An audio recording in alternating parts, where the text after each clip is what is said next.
boa noite a todos. Aqui já é noite, né? Para quem for o vídeo, bom dia, boa tarde, enfim, para quem estiver vendo o vídeo nosso no YouTube. Eu estou aqui com o irmão André, Carlos André, aqui da igreja do José Bonifácio. Na verdade, você está em Guaianazes agora, né, irmão? Isso, Jardim São Carlos. Jardim São Carlos, Distrito isso. Distrito do José Bonifácio, né? Isso mesmo. Distrito de Guaianazes. Guaianazes, legal. Conheci você lá no distrito do José Bonifácio. Aí eu fico sempre lembrando do distrito do Bonifácio. Então, um irmão, Carlos André, é um dos que mais entendem do assunto de justificação pela fé, santificação. E como nós temos visto, muitas pessoas ainda têm problemas com entendimento sobre isso, do que vem primeiro, de como funciona, do que precisamos fazer, se precisamos fazer algo para sermos salvos. Então decidimos fazer esse bate-papo aqui com algumas perguntas pertinentes e que geralmente as pessoas se fazem ou fazem nos grupos. Então, nós já fizemos nossa oração aqui, pedimos a presença de Deus e iremos começar aqui. Já vou começar perguntando para o irmão, fazendo a primeira pergunta, que é geralmente uma das primeiras que a pessoa vem na cabeça, né? Qual é a ordem certa? Deus me santifica, depois me justifica depois me santifica? O que é? Qual é a ordem certa? Então a pergunta é basicamente essa. Qual a correta ordem, irmão André? Justificação, santificação, consagração, glorificação? E se é essa ordem, por que é essa ordem? Ok. Bom, antes de eu entrar na pergunta propriamente dita, né, quero saudar a todos os amigos que nos acompanham. Como o Bruno já disse, boa tarde, boa noite, bom dia, dependendo do horário que você estiver assistindo esse vídeo, né? Então, que Deus abençoe a todos. Antes de eu entrar na pergunta propriamente dita, eu quero ler um texto, está na meditação matinal Filhos e Filhas de Deus, no dia 9 de setembro, ok? E lá está escrito assim: um assunto absorverá todos os outros. Cristo, justiça nossa. Ok? Citação de Oi, Bruno? Jeremias 23:6, né?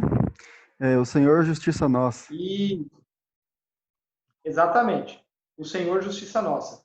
E ela diz assim, ó, que há um assunto na Bíblia, existe um assunto na palavra de Deus, né, que absorverá todos os outros.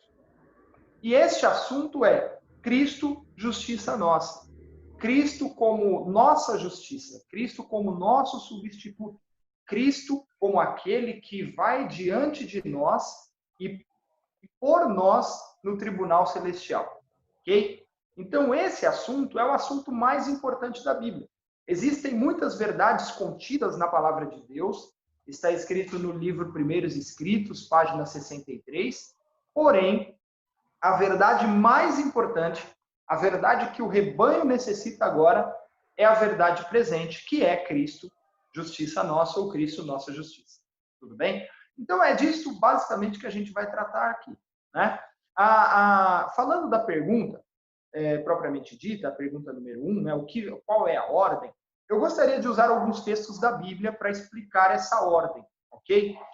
O primeiro texto está no livro de Êxodo, capítulo 20, versículo 2.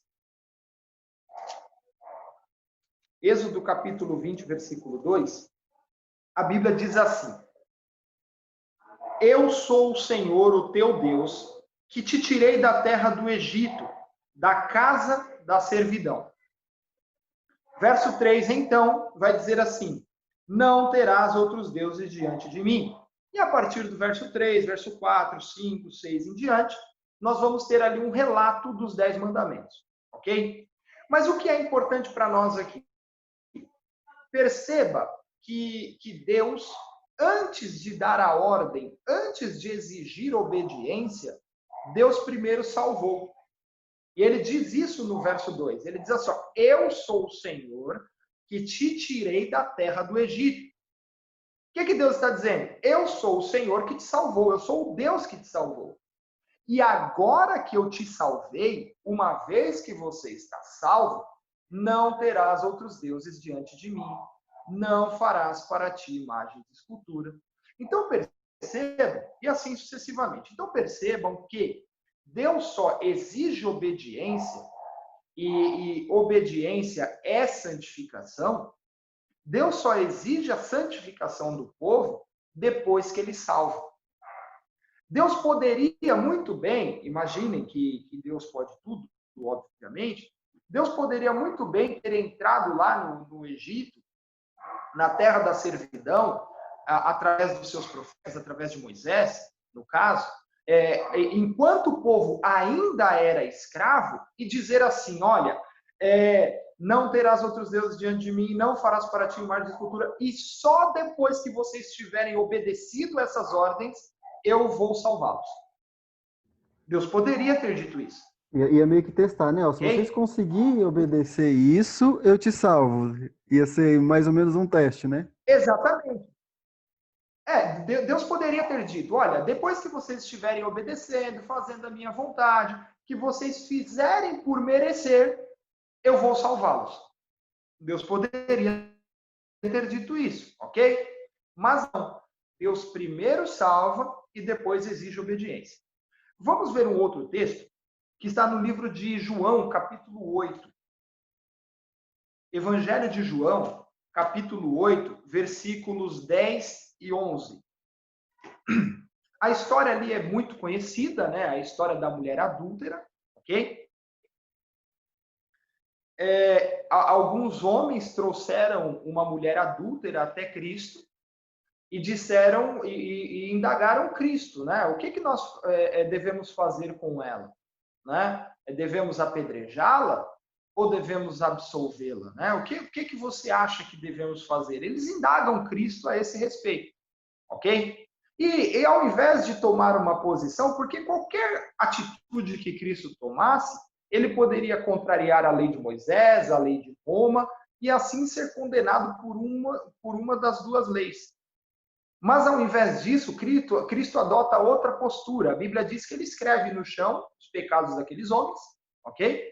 E aí e depois faz a pergunta, né? Aquela célebre pergunta, famosa pergunta, né? Até hoje a gente ouve essa pergunta sendo reproduzida, né? Quem não tem pecado, que atira a primeira pedra. E aí os homens saem presença de Cristo, largando as uma e eles vão embora, ok?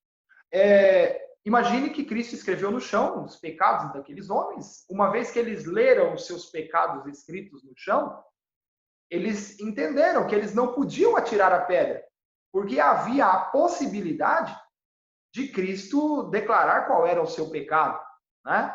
Então, diante disso, eles se silenciaram, jogaram as pedras fora e saíram da presença de Cristo. Olha agora o verso 10 de Cristo e da mulher, né? Olha o verso 10 e o verso 11. O verso 10 diz assim: Jesus endireitou-se e disse, mulher, onde estão eles? Ninguém te condenou? Verso 11. Respondeu ela, ninguém, Senhor. Disse Jesus, nem eu também te condeno. Agora vai, abandone a sua vida de pecado. Ou, em outras traduções, diz, vá e não peques mais. Vamos lá, vamos entender essa questão aqui. Quando Cristo diz para a mulher assim, ó, aonde estão os que te condenam? E ela diz, não sei, eles foram embora. Aí Jesus vira para ela e diz assim, se eles não te condenam, nem eu te condeno. Naquele momento, Cristo está absolvendo essa mulher. Porque se ele não condena, automaticamente ele absolve. Imagine você num tribunal, diante de um juiz. Se o juiz não te dá uma sentença condenatória, obrigatoriamente, ele tem que te dar a absolvição. Só tem essas duas opções. E vice-versa. Né? Exatamente. O 8 ou 80, não existe meio termo. Se o juiz não te absolve, automaticamente ele te condena. Tudo bem? Então, quando Cristo diz assim, ó, se eles não te condenam, nem eu, se Cristo diz, eu não te condeno, automaticamente ele está absolvendo aquela mulher. ele está concedendo a ela o perdão. No livro Fé e Obras, este livrinho, essa é a minha versão, né? Existem outras versões do livro. Na página 93, o título é O que é justificação pela fé? Ok? Então, mesmo que a paginação seja diferente, você pode encontrar o texto pelo capítulo do livro. Está escrito assim, ó: perdão e justificação são uma só e a mesma coisa. Pela fé, o crente passa da posição de rebelde e de filho do pecado e de Satanás para a posição de súdito leal de Cristo Jesus. Não por causa de alguma bondade inerente, mas porque Cristo o recebe como seu filho por adoção. Ok? Então, vejam bem, está logo no segundo parágrafo da página. Então, vejam bem, perdão e justificação é a mesma coisa. Então, quando Cristo diz assim, ó, eu não te condeno, ele está correto? E se ele está perdoando, pelo que nós lemos, também a está justificando. Tudo bem? E depois de justificá-la, uma vez que ele justificou, aí ele vira para ela agora no final do verso 11 e diz assim: vá e não peques mais. A exemplo do texto de Êxodo que nós lemos, da mesma forma que Deus poderia ter dito aos hebreus: olha, obedeçam a lei e depois eu vos salvo, Cristo poderia ter dito à mulher: olha, vá, deixe de ser adúltera, abandone os seus pecados, pare de cometer os seus erros e depois eu vou te perdoar. Depois eu posso pensar em te justificar. Ele poderia ter adotado essa postura? Sim, obviamente que sim. Mas existe uma ordem.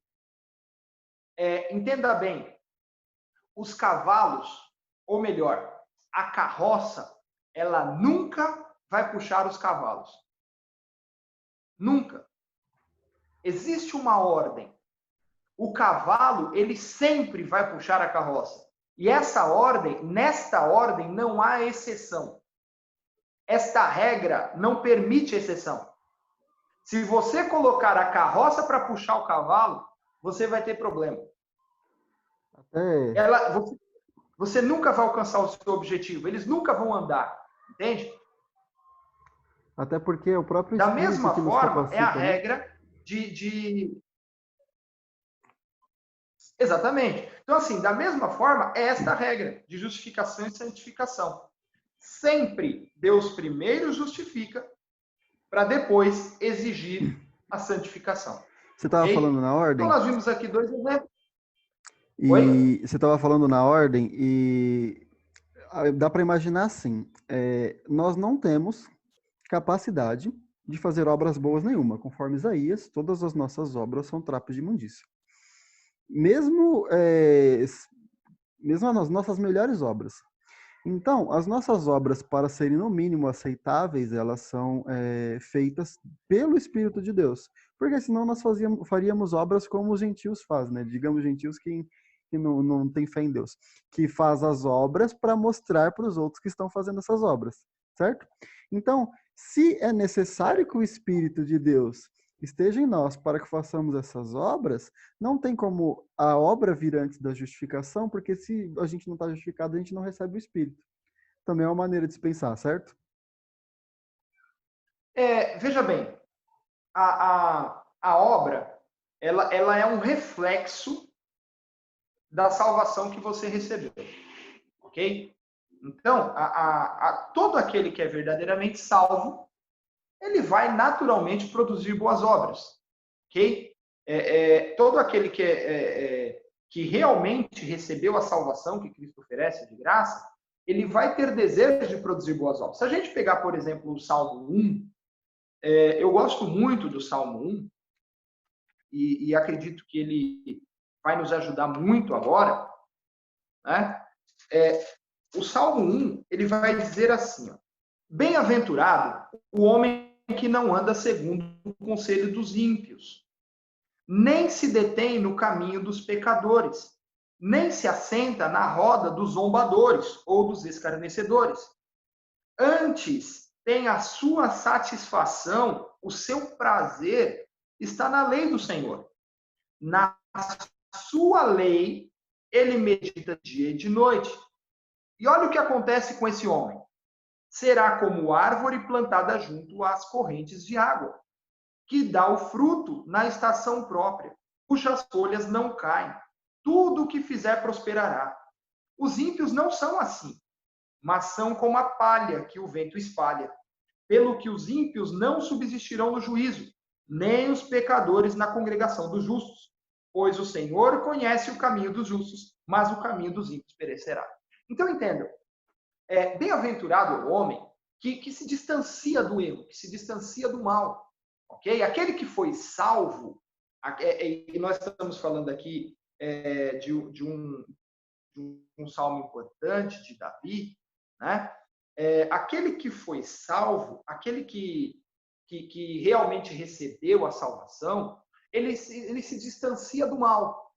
E ele busca ter prazer na lei do Senhor, na vontade. A lei é a expressa vontade de Deus. Ok? Então, aquele homem que foi salvo, ele busca ter prazer na vontade de Deus. E esse homem, ele dá o fruto no tempo certo. E percebam que o texto não diz que há esforço para produzir o fruto no tempo certo. Quando chegar o momento, ele vai produzir. Assim como no tempo certo a laranjeira produz laranja, a mangueira produz manga. Então, só recapitulando a questão da ordem, né? Essa ordem ela nunca vai ser alterada. Ela nunca vai ser mudada. Uma vez que nós somos salvos, nós buscamos a santificação. E Deus nunca exige a santificação antes de nos conceder a salvação ou a justificação ou o rei. Até porque é ele que nos capacita, né, na santificação, então sem a justificação que ele dá, também não somos capazes de sermos santificados. Então, acredito que esteja bem claro já esse assunto. Agradeço. E agora vamos à segunda pergunta aqui. Nós temos diversos textos na Bíblia, né? Tanto na Bíblia quanto no Espírito de Profecia. E eles não vêm lá escritinho assim, ó, este texto se trata de santificação. Este texto se trata de justificação. Como nós conseguirmos identificar que um texto está falando de justificação ou de santificação? Tem alguma forma, alguma maneira de identificar do que o texto está tratando? Ok.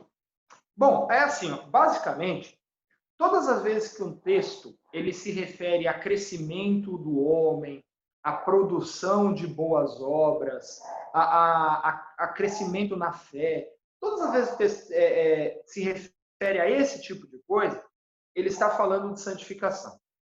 Ok? Agora, todas as vezes que o texto fala de obra de Deus por nós, do trabalho de Cristo executado por nós, todas as vezes que essa frase por nós, ela normalmente, né, talvez com algumas raras exceções, mas via de regra, ela está se referindo ao trabalho da salvação ou da justificação. Tudo bem? Quando nós ouvimos a frase em nós, ok? É aquilo que Deus opera em nós, dentro de nós, ela está se referindo à santificação. Mas eu separei aqui 2 textos da Bíblia para a gente poder tentar deixar um pouco mais claro essa diferença, né? Essa relação de fé e obras, tal, como identificar, tudo bem? Tem 2 textos aqui que eu queria dividir com vocês. O primeiro está no livro de Romanos, capítulo 3, versículos de 1 a 5. São textos muito conhecidos, né? Mas eu acho que eles vão ajudar muito agora para ilustrar essa questão da relação entre o homem e Deus, né? Que trata de salvação, e o homem, né? O homem na relação com o próprio homem, com outro homem, que trata de santificação. Tudo bem? Me desculpe, eu confundi. É Romanos capítulo 4, de 1 a 5. Tudo bem? Diz assim: que diremos?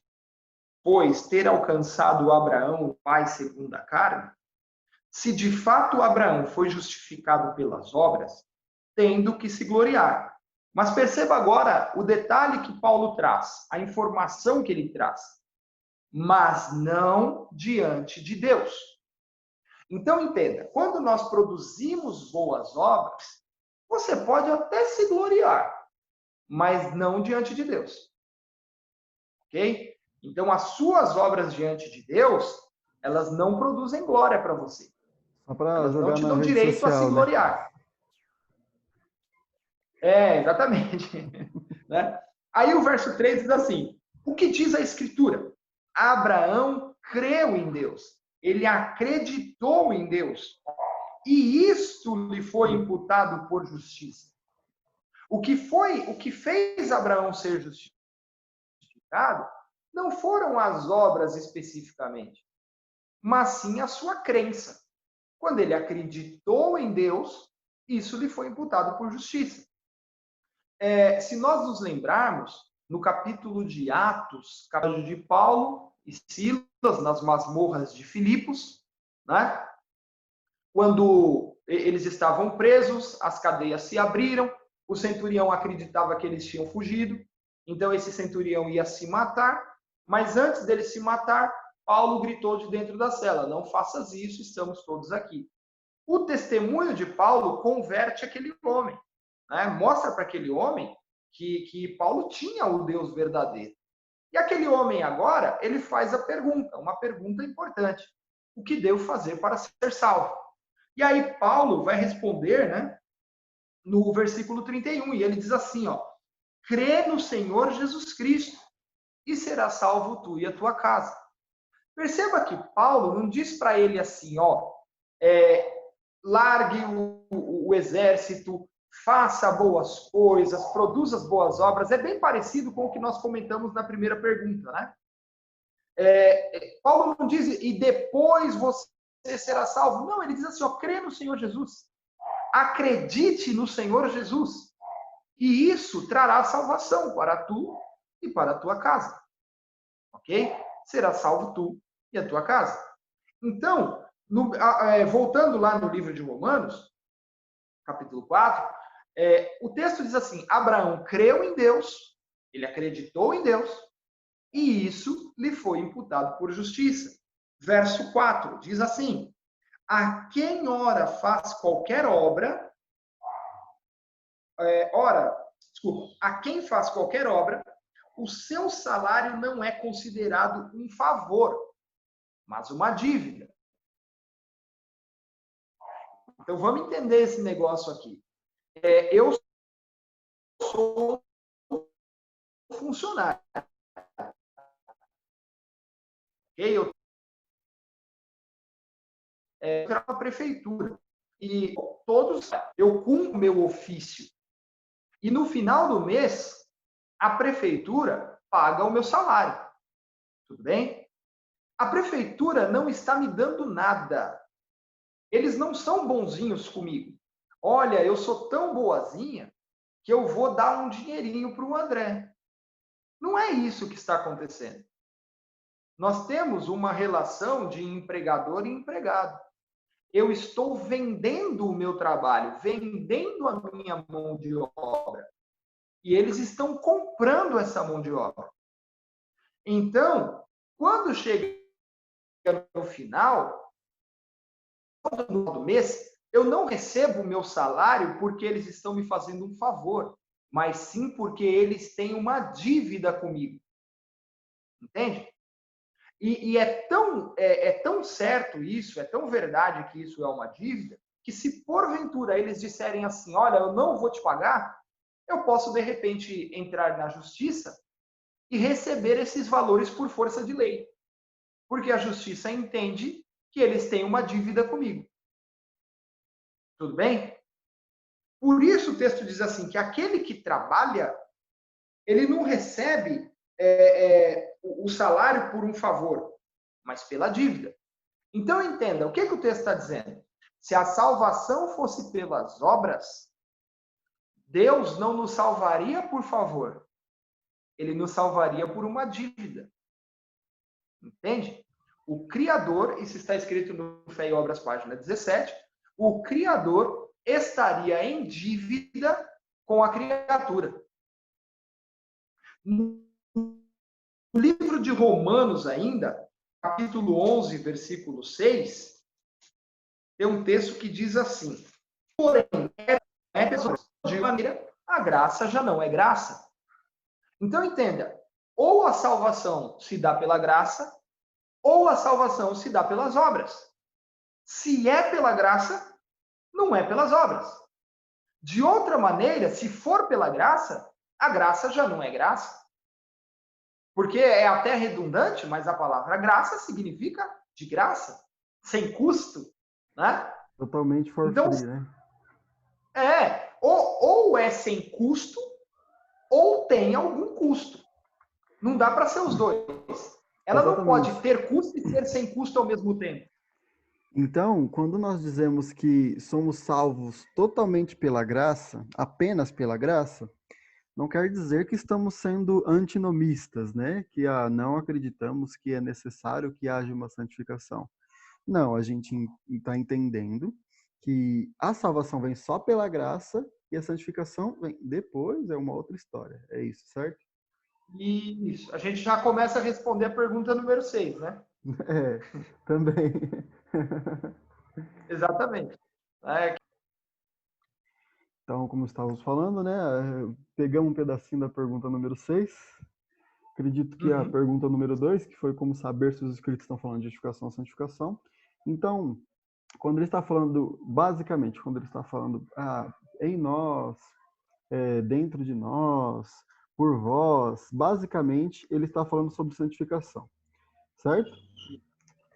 Quando ele fala feito por vós, enfim, o que te salvou, aí ele está falando sobre justificação. Basicamente seria isso.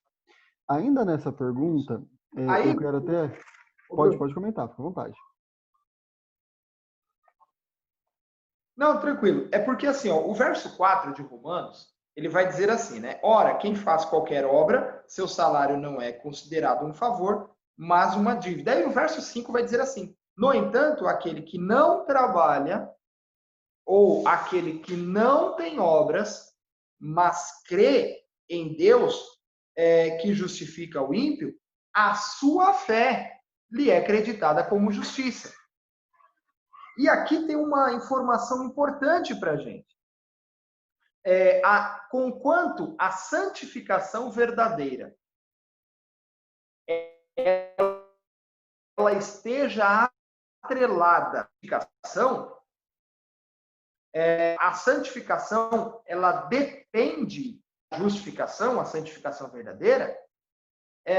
O contrário não é verdadeiro. Por exemplo, a justificação não está atrelada à santificação.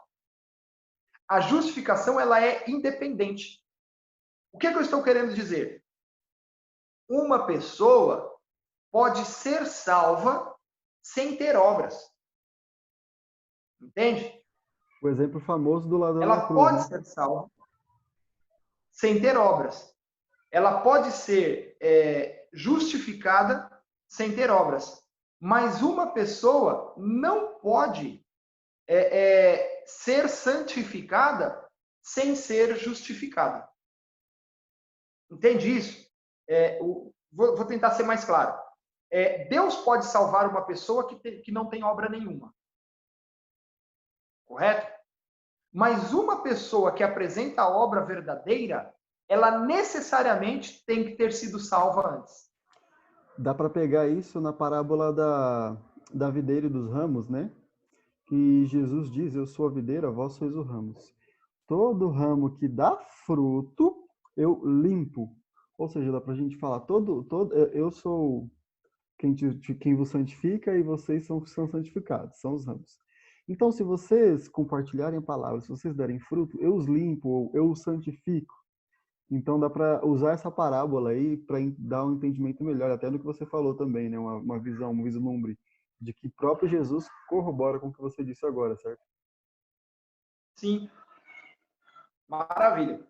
E aí, Bruno, eu separei um outro texto só para a gente continuar respondendo essa pergunta, que está no livro de Tiago, né? A grande confusão, talvez, esteja no livro de Tiago, porque alguns vão dizer, mas sem fé a obra, sem obras a fé é morta, então tem que ter obras, né? A gente precisa entender essa questão. Guardem o que diz o verso 2, quando Paulo diz assim, se ele foi justificado por obras, falando de Abraão, ele até tem do que se gloriar, mas não diante de Deus. Então percebam, os amigos que estão assistindo, né, que a questão ali, a relação que Paulo apresenta, não é uma relação de homem para com homem, mas é uma relação do homem para com Deus. Por exemplo, diante do homem, ele até pode se gloriar das suas obras. Até podia virar para os outros homens e dizer, eu tenho mais obras do que vocês. Mas essas são méritos diante de Deus. Ele não tinha do que se gloriar quando ele se referia a Deus, quando ele estava interagindo com Deus. Entende? No caso de Tiago, não é uma relação entre homem e Deus que está sendo dita aqui. Se nós lermos a partir do verso 14, está escrito assim, meus irmãos, que proveito há se alguém disser que tem fé, mas não tiver obras? Pode essa fé salvá-lo? Se o irmão ou a irmã estiverem nus e tiverem falta de mantimento cotidiano, e alguns de vós lhe disser, ide em paz, aquentai-vos e fartai-vos, mas não lhe derdes as coisas necessárias para o corpo, que proveito há nisso? Assim também, a fé que não tiver obras é morta em si mesmo. Então, o que Tiago está dizendo? Olha, não adianta você dizer que tem fé e chegar algum necessitado até você e você mandar ele embora sem socorrê-lo na sua necessidade, sem sanar o seu problema, não é? Essa fé, ela é morta, ok? Obviamente, Tiago está falando de pessoas que têm condições de socorrer. Às vezes as pessoas vêm até nós com alguma dificuldade e a gente não tem condições de socorrer, né? Isso pode acontecer. Mas se nós temos a condição de ajudar aquela pessoa e não ajudamos, essa fé que nós professamos é uma fé falsa, ok? E aí Tiago diz assim, como que uma fé falsa pode salvar essa pessoa? Pode tal fé salvá-lo? Mas aí o verso 18 vai dizer com quem que Tiago está falando. Olha só. Alguém, porém, dirá, tu tens fé e eu tenho obras. Mostra-me a tua fé sem as obras, que eu te mostrarei a minha fé pelas minhas obras. Ok? Mostra-me a tua fé sem obras, que eu te mostrarei a minha fé pelas obras. Então, entenda. Tiago não está falando com Deus. Tiago está falando com outros homens. Ele está dizendo assim, mostra-me a tua fé sem obras. Se ele está pedindo para o seu interlocutor ali, a pessoa com quem ele dialoga, se ele está pedindo para que essa pessoa lhe mostre a sua fé, obviamente ele não está falando com Deus, porque Deus não demonstra fé, né? Deus, ele quem concede a fé. Ele coloca a fé no nosso coração. Ok? E ele ainda diz assim, me mostra a tua fé sem obras. Ainda que ele estivesse falando com Deus e que Deus demonstrasse fé, né, como a nossa, Deus jamais teria uma fé sem obras, uma fé contraproducente, uma fé que não produz. Ok? Então ali ele não está falando com Deus. E tem uma outra questão, Tiago não faria um desafio desse a Deus, conhecendo Deus, ok? Então ele não está falando com Deus, ele está falando com outro homem. E aí ele diz, me mostra a tua fé sem obras, que eu pelas obras te mostrarei a minha fé. Então, o próprio Martinho Lutero diz que não compreendeu direito essa relação, né? Ele chegou a chamar, a declarar a epístola de Tiago como a epístola de palha, justamente por conta dessas questões. né? E longe de mim, não estou aqui querendo ser melhor do que Martinho Lutero, misericórdia. Mas ao longo da história, tantos anos já se passaram e foi descoberto que esse equívoco da parte de Lutero, né? Mas Lutero foi o homem para seu tempo, né? Nós só somos a igreja hoje, temos essa doutrina que estamos estudando aqui hoje, muito por conta de Martinho Lutero. A doutrina da justificação pela fé foi uma bandeira que ele, no período da Reforma Protestante, né, levantou junto com outros reformadores, dos quais ele foi o principal. Mas, vejam bem, a princípio ele não entendeu essa relação e classificou a epístola de Tiago como uma epístola de palha. Chegou a dizer que não era uma epístola que deveria estar na Bíblia, né? Porque não harmonizava aparentemente com outros textos. Mas a questão é, enquanto Romanos fala de uma relação do homem com Deus, Tiago, fala de uma relação do homem com o homem. Enquanto Romanos, Paulo, no livro de Romanos, ele diz que o homem não pode se gloriar das suas obras diante de Deus, Tiago diz em seu livro que a fé, ela necessariamente tem que produzir boas obras. Que uma fé que não produz boas obras é uma fé mentirosa, é uma fé falsa. Ok? João, ele vai corroborar com isso na terceira carta de João, desculpa, na primeira carta de João, no capítulo 3, versículo 16, João, ele vai dizer o seguinte, primeira carta de João, capítulo 3, versículo 16, ele diz assim: nisto conhecemos o amor, que Cristo deu a sua vida por nós, e devemos dar a nossa vida pelos nossos irmãos. Verso 17. Quem tiver bens do mundo e vendo o seu irmão necessitado, fechar-lhe o coração, como estará nele o amor de Deus? Filhinhos, verso 18, não amemos de palavra, nem de língua, mas por obra e em verdade. Então, é disso que Tiago está falando. Como que você pode ver o seu irmão necessitado, passando dificuldade, e você dizer para ele, vai em paz, aquentai-vos, né? Deus seja convosco, tendo condições de socorrê-lo e não lhe dar o socorro necessário. Ok? Então, quando nós conseguimos perceber nos textos que Paulo ele não está falando de santificação. Paulo está falando de salvação, de justificação.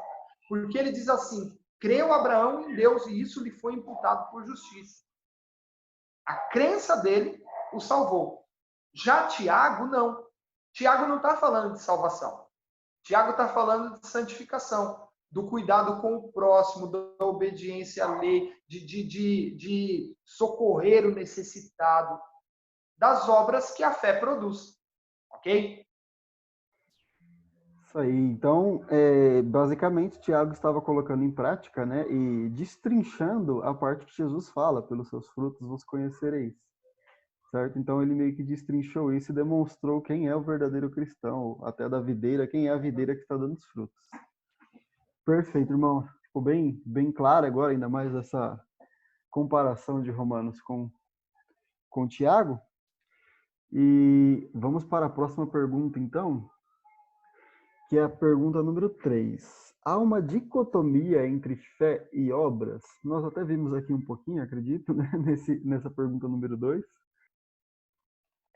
Vejam bem, essa dicotomia, essa diferença entre fé e obras, ela existe.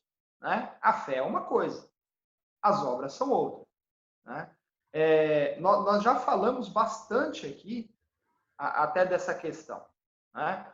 A fé, nós acabamos de ver aqui no livro de Tiago, que ela precisa ter obras. Se ela tem que ter obras, então não são a mesma coisa. Ok? As obras, elas acompanham a fé verdadeira. né? Elas estão unidas, elas estão próximas, ok? Elas andam juntas, elas andam de mãos dadas. Existe até uma expressão no Espírito de Profecia que diz isso, que a fé e as obras, elas andam de mão dadas. Não podemos transformá-las na mesma coisa. Não são a mesma coisa. Uma fé verdadeira, ela vai produzir boas obras, ok? Uma fé falsa, ela não produz obras ou ela produz má obra. Tudo bem? Mas isso deixa claro que não são a mesma coisa, né? Existe sim uma dicotomia, existe uma separação, né? Uma diferenciação entre elas. Perfeito, perfeito. Então, partiremos para a próxima pergunta de número 4. Como saber que pensamos nas obras como resultado e não como causa da nossa fé? Porque às vezes nós ficamos preocupados com isso, nós vemos até, nós estamos em alguns grupos juntos, nós vemos alguns irmãos desesperados, até de repente nós mesmos podemos ficar desesperados alguns dias pensando, eu sou indigno, eu não estou fazendo as obras de Deus, eu não mereço ir para o céu, estou desesperado. Como não cair nesse perigo, né, de achar que você tem que fazer alguma coisa primeiro, né? Como saber que pensamos nas obras como resultado e não como uma causa. Não fazer as obras para ser salvos, mas sermos salvos e depois fazer as obras. Ô, Bruno, eu separei um texto aqui para a gente tratar disso, está no livro de Efésios, capítulo 2, e aí eu queria aproveitar esse texto de Efésios para a gente colocar cada coisa no seu devido lugar, né? Efésios, capítulo 2, versículos 8, 9 e 10. São textos também bem conhecidos, mas eles nos ajudam a endireitar as coisas, sabe? A colocar tudo no seu devido lugar. Tá? O verso 8 vai dizer assim: pois pela graça sois salvos, por meio da fé, e isto não vem de vós, é dom de Deus. Ok? Então, primeira coisa que o texto de Efésios nos ensina é que nós somos salvos pela graça, não é pela fé, tá? Não é pela fé. Ok? O texto diz que nós somos salvos pela graça, por meio da fé. A fé não é o fim, a fé é o meio. A fé é aquilo que nos permite alcançar a graça. É o braço que alcança a graça. E o texto Ok? também diz que a fé também é dom de Deus, né? Ele não está dizendo que a graça é dom de Deus, ele diz que a E aí fé ele é vai dom de Deus. dizer que a fé também é dom de Deus. A Bíblia vai dizer que a todos Deus deu uma porção de fé, né? E por que a fé não salva? Por quê? É muito simples. No livro de Romanos, capítulo 10, versículo 17, a Bíblia diz assim, que a fé vem pelo ouvir e ouvir da palavra de Deus. Ok? Então, eu entendo que a fé, ela vem quando eu escuto um sermão, a minha fé aumenta. Quando eu assisto um vídeo falando de Deus, a minha fé aumenta.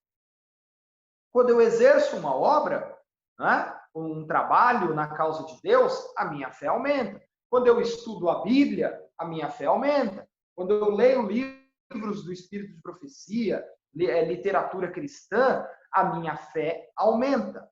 Ok?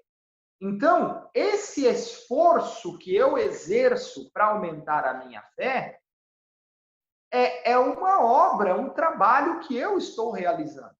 Imagine se a fé nos salvasse. Isso quer dizer, nós voltaríamos do problema da salvação pelas obras. Porque eu estaria sendo salvo pelo meu esforço em estudar a Bíblia, pelo meu esforço em ler, pelo meu esforço em executar um trabalho para a igreja. Tudo bem? Então, entenda. Quando o texto de Efésios diz assim, que a graça e a fé são dom de Deus, apesar de ambos serem dons de Deus, existe uma diferença gritante entre elas. Porque a primeira, a graça, ela é exclusivo, o crescimento da graça é exclusivo de Deus. Tanto a concessão como o crescimento nela. É exclusivo de Deus. É Deus quem nos concede isso. Já na fé, não. A concessão da fé, ela é um dom de Deus. Mas o aumento da fé é através do meu esforço, da minha dedicação. Então, quanto mais eu me dedico na causa, mais a minha fé aumenta. Quanto menos eu me dedico na causa, mais a minha fé diminui. Entende? Então, o crescimento ou diminuição da minha fé, ela está atrelada ao meu trabalho, ao meu esforço pessoal. Por isso, a fé não salva. Tem um texto no livro Fé e Obras, página 17, que diz assim, ó. Lembre-se que essa versão que eu estou usando. O capítulo Ellen White esclarece as questões. Esse é o título, tá? Diz assim. Página 17, você falou? Página 17. Qual é o Isso, exatamente. parágrafo? Qual parágrafo? O segundo parágrafo. O seu está mais novinho que o meu, né? O meu está há pouco tempo aberto. Tá... Mas isso quer dizer que você já usou mais o seu, já estudou mais, então tem mais... É nada. É que esse daqui eu tenho faz um tempinho mesmo, é verdade. Ó, diz assim: torne-se distinto e claro o assunto de que não é possível efetuar coisa alguma em nossa posição diante de Deus ou no dom de Deus para nós por meio do mérito de seres criados. Aí presta atenção agora. Se a fé e as obras adquirissem o dom da salvação para alguém, o Criador estaria em obrigação para com a criatura. Lembra do texto de Romanos que nós lemos? Se a salvação fosse pelas obras, Deus teria uma obrigação conosco, que não seria um favor.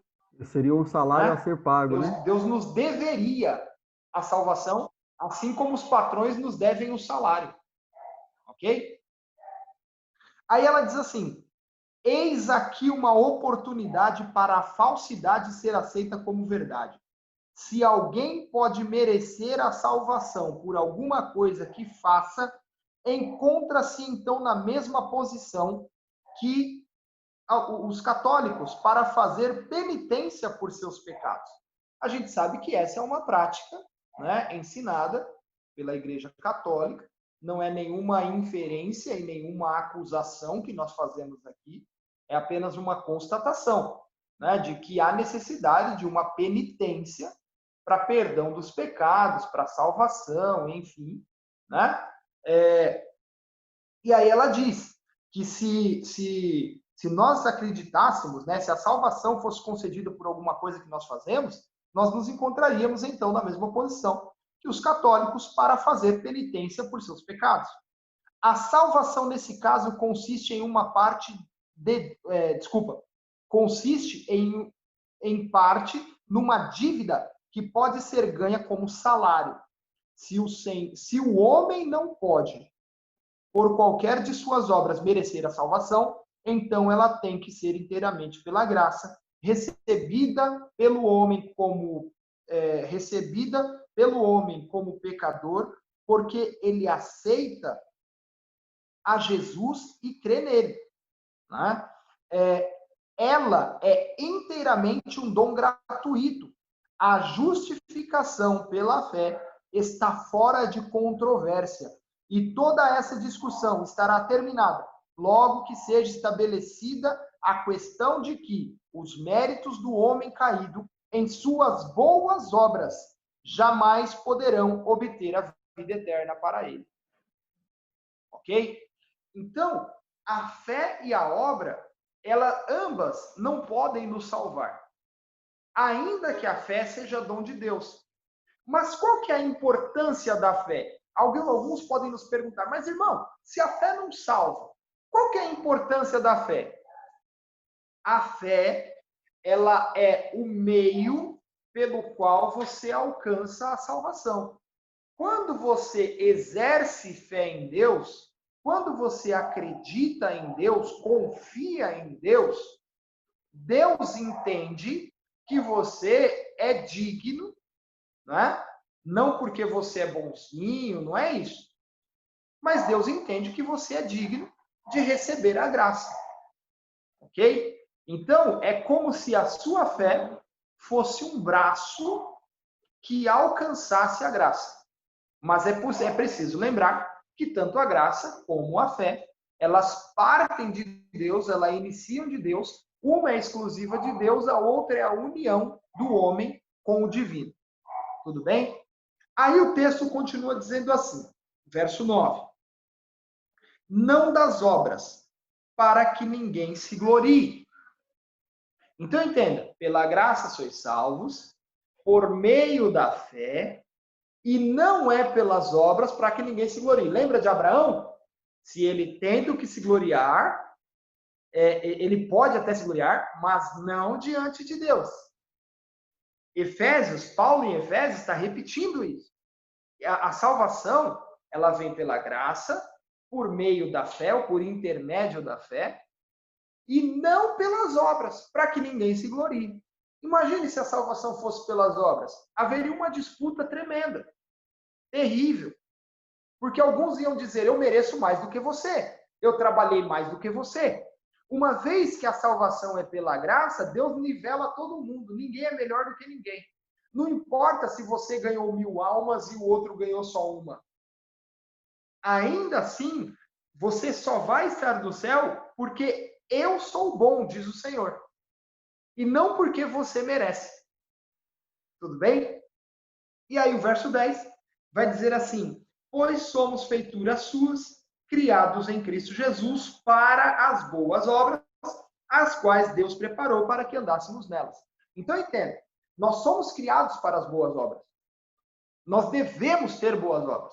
Alguns entendem, quando nós falamos de salvação unicamente pela graça, que nós estamos abrindo mão das obras. Que nós estamos pregando uma graça barata. Não, ninguém aqui ensina graça barata. Pelo contrário, é graça para nós. Foi de graça para nós, mas custou muito caro para o Filho de Deus. Exatamente. Custou muito caro para o céu. Eu já vi uma frase, Entende? né, que diz que a graça é barata, a graça é de graça, mas não é barata. Que eu acho que Exato. fala Custou bem sobre muito caro para o céu, sabe? Nós temos relatos de que o Pai sofreu com Cristo na cruz. Cristo demonstrou todo o seu amor no sofrimento na cruz. Os anjos sofreram ao verem Cristo pendurado na cruz. Não é? Então, isso não foi de graça de forma alguma para o céu. Para o céu custou muito caro. Mas, na sua infinita misericórdia, Deus concede a conquista da cruz a nós sem nenhum custo, sem nenhum preço. E louvado seja Deus por isso. Né? Então, entenda, nós somos salvos pela graça e, como eu disse, eu queria colocar as coisas no seu devido lugar. Nós somos salvos pela graça. O meio pelo qual Deus nos salva é pela concessão da porção de fé que ele nos dá e por nós exercitarmos essa fé, né? Essa fé ela cresce, ok? E isso não nos dá méritos para a salvação, mas demonstra que nós queremos ser salvos. E aí Deus vendo que nós queremos ser salvos, então ele nos concede a salvação pela graça. E uma vez salvos pela graça, nós vamos, voltando lá no comecinho, como nós já falamos, nós vamos começar a produzir boas obras, porque isso é um reflexo da salvação. Perfeito. Então tá bem respondido que as obras são o efeito, né, e não a causa. Eu vou colaborar um pouquinho nesse tema aqui, reavivamento verdadeiro. Eu vou ler algumas passagens, só alguns trechos pequenos. Primeiro, acho que é só nesse capítulo aqui, confirmando a nova experiência, se não me engano é o capítulo 9 desse livro, Reavivamento Verdadeiro. Aqui na página 61, ela diz assim, em verdade te digo, né, que é a palavra de Cristo mesmo dizendo, quem crê em mim será salvo. Enfim, aí ela coloca aqui, né, entre parênteses, com uma fé casual? Não, com uma fé permanente que opera por amor e purifica a alma.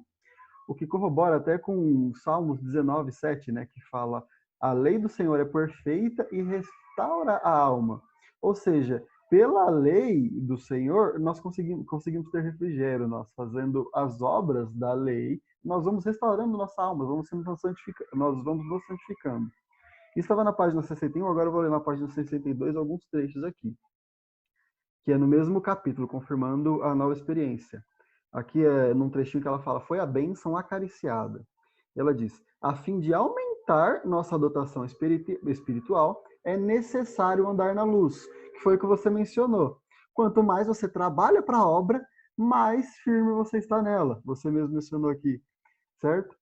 Ela também diz aqui, vigilância e trabalho precisam andar juntos. A fé e as obras precisam estar unidas. Do contrário, nosso caráter, olhem bem o que ela diz aqui, nosso caráter não será simétrico e equilibrado, vírgula. Certo que nosso caráter tem que ser simétrico e equilibrado. Cada um na sua esfera, cada um na sua esfera, vamos nos tornando semelhantes a Cristo. Depois da vírgula, ela diz, perfeito em Cristo.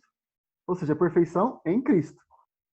Certo? Um pouquinho mais abaixo ela diz, se há uma coisa no mundo com a qual possamos manifestar entusiasmo, ou seja, temos que ser alegres com isso, seja o promover a salvação das pessoas por quem Cristo morreu. E o último, para finalizar, ela também citando aqui, só que ela colocou uma palavra diferente, que eu acho que fica até melhor de Salmos, que eu acabei de ler aqui, que é o 19:7. Ela diz, a lei do Senhor é perfeita, convertendo a alma. Então nós vemos que são todos resultados. E eu nunca tinha visto o Salmo 19:17 dessa forma, né? A lei do Senhor é perfeita e refrigera a alma. A gente pensa em Salmo só como coisas bonitas. Mas há uma teologia incrível intrínseca aqui, né? Sim. Então acho que esses textos aqui do Avivamento Verdadeiro, páginas 61 a 64, ajudam bastante nisso que a gente tratou aqui agora. Agora vamos partir para a próxima pergunta de número 5. Você já até falou um pouquinho de Abraão aqui, deu um spoiler da pergunta número 5. Os patriarcas em Israel, né, quando digo Israel, é Israel no tempo do santuário, das ofertas, dos sacrifícios, eles foram salvos por obras ou pela graça? Bruno, é assim, ó, a salvação, dizer que a salvação nunca foi pelas obras, também não é verdade. Houve um período da história humana em que a salvação ela foi pelas obras ou pela obediência. Eu vou ler para você o texto só para a gente entender essa questão, tá? Então, houve sim um período na Terra em que a salvação ela foi pelas obras mesmo, literalmente. Obedece e vai viver. Desobedece e vai morrer. Era literalmente assim. Isso está escrito em Gênesis, capítulo 2, versículos 16 e 17. Gênesis, capítulo 2, versículos 16 e 17. O texto diz assim, ordenou o Senhor Deus ao homem, dizendo, de toda a árvore do jardim comerás livremente, mas da árvore do conhecimento do bem e do mal, dela não comerás, pois no dia em que comerdes, certamente morrerás. Ok? Uma pegadinha aí, né? Nós vemos aqui que antes do pecado, antes da queda, a salvação era pela obediência mesmo. Deus declara, de toda árvore você pode comer, mas dessa árvore você não vai comer. Porque no dia em que você comer, certamente morrerá. Ok? Então, se eles não comessem, entenda, o contrário, ele é verdadeiro. A frase diz, se você comer, você morre. Logo, se você não comer, você vive. Ok? O contrário está implícito na frase, o contrário é verdadeiro. Então, a obediência a salvação era literalmente pelas obras, pela obediência. Tanto que no livro de Romanos, capítulo 12, a Bíblia vai dizer assim, pela obediência de um só homem, ou melhor, pela desobediência de um só homem, entrou o pecado no mundo e pelo pecado a morte, mas pela obediência de um homem, todos foram vivificados. Ok? Então, a questão aqui em Gênesis é obediência mesmo. Uma vez que o pecado entrou no mundo, ninguém mais é salvo por obediência. Porque nós já não podemos produzir aquilo que a lei exige. O que a lei exige? Isso está escrito no livro Fé e Obras, página 46, e também na página 79 do livro, né? No livro Patriarcas e Profetas, em vários livros isso aparece. Esse texto aparece, né? Essa informação ela aparece. Caminho a Cristo, página 61, 62, né? Então essa informação ela é recorrente no Espírito de Profecia. E diz assim, ó, Deus requer neste tempo exatamente o que ele requereu do Santo Par no Éden. O que Deus requeria de Adão e Eva? O texto diz, perfeita obediência a seus preceitos, e sua lei continua sendo a mesma em todos os séculos. A grande norma de justiça apresentada no Velho Testamento não é rebaixada no Novo. A obra do Evangelho não é atenuar as reivindicações da Santa Lei de Deus, mas elevar os homens até poderem guardar os seus preceitos. Então, vamos lá. Depois do pecado, Deus continua exigindo a mesma coisa. Obediência perfeita e perpétua a seus preceitos. O que é obediência perfeita e perpétua? Não é apenas uma obediência que não peca. É uma obediência que nunca pecou e que nunca pecará. Esse é o ponto. Não é simplesmente o fato de nós termos pecado em algum momento e aí, a partir de um dado momento, atingirmos um estado de perfeição, né? Que não cometamos mais erros. E aí, acreditar que esse estado de perfeição vai suprir as exigências da lei. Não. Ainda que nós tivéssemos essa condição, e mais para frente a gente vai mostrar que não temos essa condição, né? Por conta de um problema de nascimento mesmo, nós já nascemos corrompidos, mas a gente vai tratar disso numa outra pergunta, né? Mas ainda que nós tivéssemos essa condição de alcançar um estado de perfeição, de impecabilidade, isso não supriria a exigência. Porque a exigência é que você nasça e morra sem ter cometido um único pecado. Nem de pensamento. Entende? Então, Deus requer isso hoje da gente também. Depois do pecado, Deus ainda exige a mesma coisa. E ainda vai dizer assim, o texto ainda diz assim, a grande norma de justiça apresentada no Velho Testamento, qual que é a norma? Gênesis, capítulo 2, versículo 16 e 17. Se pecar, morrerá. Essa é a norma. Se comer, morrerá. Diz assim, a mesma norma do Velho Testamento não é rebaixada no Novo. Deus não rebaixa. Não, tadinho, eles são pecadores, então eu vou diminuir a exigência. Não, isso não acontece. Deus exige a mesma coisa. Por quê? Porque no livro de Tito, capítulo 1, versículo 2, está escrito que em Deus não há sombra nem variação de mudança. Deus não muda. Tito vai dizer assim, Deus não muda. Correto? Então, se Deus não muda, as suas exigências também não mudam. Ok?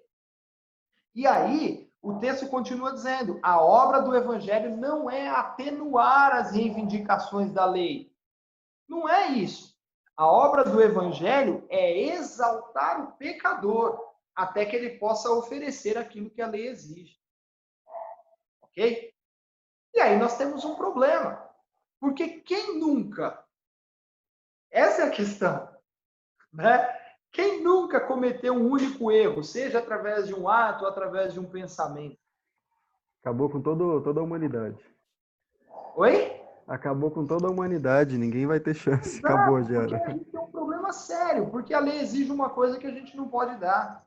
Às vezes a gente Né? até pensa, como você falou, tem que ser eterna, nem em pensamento. E assim, as pessoas talvez confundem com o eterno com o imortal. Por exemplo, eterno é o que estava para trás e o que está para frente também. Então, se você pecou lá atrás, não importa quão santo você esteja daqui para frente, não tem o que fazer, amigo, você vai precisar da graça de Deus. Exato. Então, assim, é um problema sério, porque a lei está pedindo uma coisa que nós não podemos dar, uma coisa que nós não temos para oferecer. Porque ainda que eu seja muito bom, a ponto de um dia atingir um estado de nirvana, né? Um estado, sabe assim, atingir o nirvana, né? Um estado Supremo, transcendental, né? O o Brahma, Supremo. né? Ainda que eu consiga isso, em algum momento da minha vida eu já cometi algum erro, então isso já me desqualifica. Entende? E aí, como que nós então podemos ser salvos? Seja no Novo ou seja no Velho Testamento? Unicamente pela graça. Depois do pecado, todos são salvos pela graça. Seja no Velho, seja no Novo. Né? Tem um texto de Efésios que é muito interessante para a gente. Tá? No capítulo 1, versículos 9 e 10. Diz assim, ó. E desvendou-nos o mistério da sua vontade, segundo o bom propósito que propusera em Cristo, de fazer convergir em Cristo todas as coisas, na dispensação da plenitude dos tempos, tanto as que estão nos céus, como as que estão na terra. Então, todas as coisas, elas convergem para Cristo. Cristo é o centro da Bíblia, ok? O Novo Testamento aponta para o Velho Testamento, ele aponta para Cristo. E o Novo Testamento conta a história de Cristo. Né? Quando Cristo diz que ele é o Alfa e o Ômega, o princípio e o fim, ele se refere a todas as coisas. Ele é o princípio e o fim de todas as coisas, inclusive da Bíblia. Martinho Lutero, ele tem uma frase, né? Tem um livro que se chama As Coisas que Lutero Disse, né? E neste livro, né, são frases de Lutero, coisas que Lutero mencionou, que ele falou. Se eu não estiver enganado, é esse mesmo o título do livro.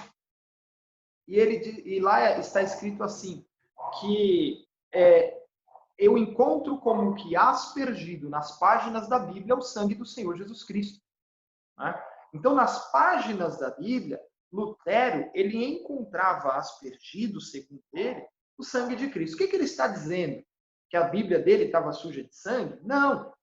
Que é possível você encontrar salvação em toda a Bíblia, seja no Novo ou no Velho Testamento. Que Cristo, ele é a figura central do Novo e do Velho Testamento. Né? Por exemplo, o Velho Testamento, ele aponta para a vinda de Cristo. No sistema do santuário, no sistema estabelecido ali no santuário terrestre, o santuário era uma ilustração da salvação, era a salvação visível. Era como funcionava o sistema da salvação visível. O pecador, ele cometia os seus erros, cometia os seus pecados, então ele ia até o santuário, ele levava um cordeirinho até 1 ano de idade, perfeito, e aí ele, ali na presença do sacerdote, imolava esse cordeirinho, depois dele, por imposição de mãos, né, transferir simbolicamente os seus pecados para o cordeirinho, que representava Cristo. Depois que o cordeirinho recebia esses pecados, ele era morto, aí sim ele era imolado, né? O sangue desse cordeirinho era levado até a parte do santuário, que é o compartimento chamado de santo, né? O santuário, o primeiro compartimento, era aspergido no véu do santuário, e uma vez por ano você entrava no lugar santíssimo, segundo compartimento, e fazia a purificação daqueles pecados, né? Então, esse ritual todo, né, do pecador transferindo seus pecados para o cordeiro, né, Tudo isso representava a salvação do pecador, a purificação dos pecados. E aquele cordeirinho, ele era uma representação do Senhor Jesus Cristo. Então, no Velho Testamento, e até quando eles deveriam fazer isso? Até que Cristo viesse e morresse na cruz do Calvário. Então, o Velho Testamento, ele apontava para um Cristo vindouro, ok? Para um Cristo que viria no futuro resgatar os seus filhos, né, através do sacrifício na cruz do Calvário. O Novo Testamento, ele não aponta para um Cristo vindouro, mas ele conta a história de um Cristo que veio e morreu pelos nossos pecados. Bom, o santuário, ele apontava para um Cristo, né, o santuário, ele apontava para um Cristo vindouro. Todo o ofício do santuário, ele apresentava para um Cristo que viria. O Velho Testamento, ele aponta para um Cristo que viria. O Novo Testamento, ele conta a história de um Cristo que veio. Um Cristo que morreu na cruz do Calvário, um Cristo que verteu todo o seu sangue por nós. Né? E essa semana, na lição da Escola Sabatina, nós até tratamos disso. A verdade presente dos discípulos era justamente contar que Cristo veio e morreu no nosso lugar. Né? E essa é a nossa verdade hoje também. É contar ao mundo que Cristo morreu por todos. Né? E todo aquele que se achegar a Cristo, no livro de João, capítulo 6, versículo 37, a Bíblia diz que aquele que o Pai envia a mim, aquele que o Pai me dá, é meu, diz o Senhor Jesus. E todo aquele que vem a mim, diz ele, de maneira nenhuma será lançado fora. Então, a salvação, ela é concedida a todos, seja no Velho ou seja no Novo, ela foi concedida ou é concedida a todos, né, desde o Velho Testamento, sempre pela graça. Ou melhor, desde que o pecado entrou no mundo, sempre pela graça. Ok? Certo. Então, até mesmo quando existia a possibilidade de ser salvo pela obra, que é no caso de Adão e Eva, não deu muito certo, né? E acabaram sendo salvos pela graça também, com a morte do Cordeirinho. E pelos patriarcas a mesma coisa, eles apontavam também para Cristo, era uma fé prospectiva, né? E nós uma fé retrospectiva hoje. Então, como nós tratamos de 5 perguntas até o momento, nós temos mais algumas perguntas relacionadas a esse tema, mas para aguçar a curiosidade das pessoas e elas assistirem o próximo vídeo, deixaremos algumas perguntas para a próxima semana, né? Como você mesmo já deu um spoiler, eu vou até dar, dar um spoilerzinho, como você já falou, do se nasce pecador, se não nasce pecador. Só 2 das perguntinhas que a gente ainda tem aqui preparadas para responder. Uma delas é: se não seremos, na verdade, uma delas é: Ellen White tem inúmeros textos dizendo que só seremos aceitos perfeitos em caráter. Como explicar? E a outra é: a pessoa nasce pecadora ou só peca depois que nasce? 2 perguntas bem pertinentes que até no nosso meio adventista nós temos diversos problemas com estas 2 perguntinhas. Então, se você quiser, tiver vontade de saber, de entender mais sobre esse assunto, fique ligado no próximo vídeo que nós falaremos a respeito disso. E aqui, agradeço, André, mais uma vez pela disponibilidade. Prazer. Estaremos juntos numa próxima vez, aí, falando ainda desses assuntos, se Deus quiser, já na semana que vem. E com relação a isso, vamos aí terminar aqui, vamos fazer uma oração e agradecer a Deus por essa oportunidade de estudar a palavra dele. Certo? Amém.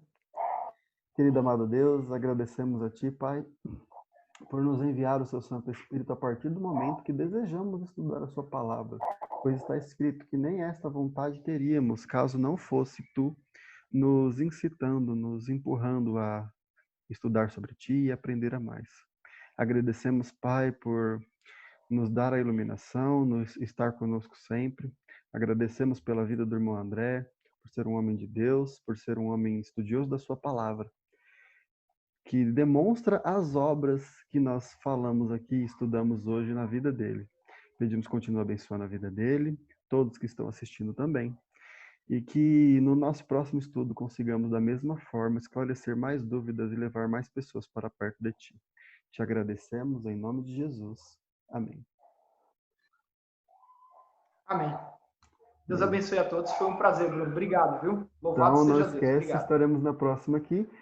Se você não quer perder o próximo vídeo, se inscreve no canal aí. Por favor, compartilhe também com os irmãos, principalmente os irmãos adventistas, que nós estamos tratando mais ainda com espírito de profecia aqui, né? Então, compartilhe o texto para que possa chegar a mais pessoas. Até a próxima.